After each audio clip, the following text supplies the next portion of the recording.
Today we're diving into a taste of Southern hospitality with these super easy peach hand pies. If you love peaches and quick desserts, you are in the right place.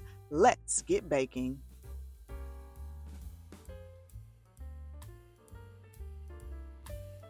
First up, let's prepare the peach filling. In a bowl, I've got some diced peaches. To that, I'm going to add some brown sugar, cornstarch, cinnamon, nutmeg, lemon juice, and a splash of vanilla extract. Give that a good mix until all the peaches are evenly coated with that sweet, spiced goodness. Now let's get our pie crusts ready. Unroll them on a lightly floured surface. I'm using pre-made pie crusts to keep things simple and quick, which allows me to whip up these tasty treats with minimal effort.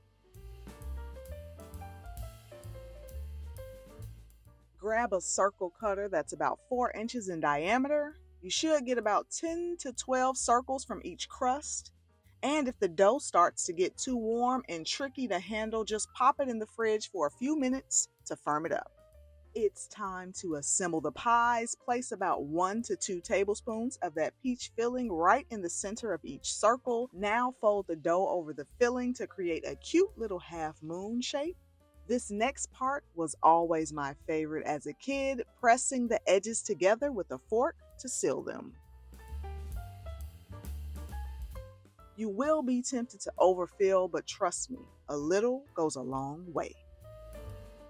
If the edges aren't sticking together, just brush them lightly with a bit of water.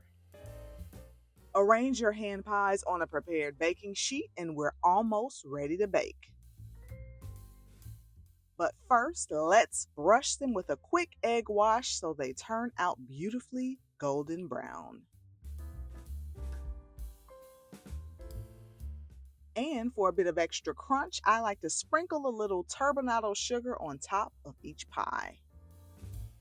Pop them in the oven at 375 and bake for about 20 to 25 minutes or until they are golden brown.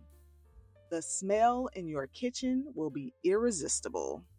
And there you have it, easy Southern peach hand pies. Now, if you want to take these hand pies to the next level, drizzle them with some caramel on top before serving. If you enjoyed this recipe, don't forget to give this video a thumbs up. The recipe is in the description box below, so be sure to check that out.